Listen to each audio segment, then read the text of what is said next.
Hey everyone, welcome back to my channel. কি কেমন আছেন আপনারা বন্ধুরা? আশা করি আপনারা সবাই ভালো আছেন। আমিও খুব ভালো আছি। আমি এই কটা দিন মানে বাঁদরের উপদ্রব থেকে যা বাঁচিয়েছি কুমড়াটাকে কি বলবো আপনাদের। আমি দেখাই, কুমড়াটা আমি যখন জালি হয়েছিল তখন দেখিয়েছিলাম না বন্ধু। এখন দেখুন এতটা বড় হয়ে গেছে, এক হাতের মতো জাস্ট বড় হয়েছে। দেখুন কত সুন্দর হয়েছে, কতটা হেলদি হয়েছে, একদম গ্রিন। এটা চায়না কুমড়ো বন্ধু। চায়না কুমড়োর বীজটা আমি যে বলেছিলাম সবসময়, আমি যে সবজির খসা দিই, সবজির খসা দিয়েছিলাম না, ওখান থেকেই হঠাৎ করে হয়ে গেছিলো গাছটা। আমি আগের ভিডিওতে বলেছি। দেখুন জাস্ট কতটা বড় হয়েছে। এই বাঁদর আমাদের এখানে প্রচুর আসে। বাঁদরের উপদ্রব থেকে কীভাবে যে আমি বাঁচিয়েছি এটাকে, মানে আমি বলবো যে এই সব গাছে না রাসায়নিক সার দেবেন না বন্ধু।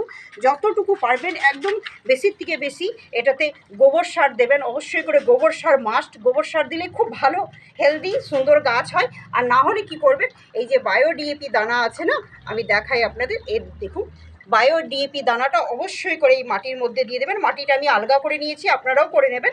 আমি করা আছে বলে আমি করলাম না, ঠিক আছে। আমি বায়ো ডিএপি দানাটা যেভাবে দিয়ে দিলাম ওইভাবেই দিয়ে দেবেন বন্ধু। আর জলটা মাস্ট, জলটা তো মাস্ট, জল দিতেই হবে। যেই সার দিয়ে দেবেন না জলটা দেবেন। আর চেষ্টা করবেন বিকেল দিকে সার দেওয়ার, ঠিক আছে।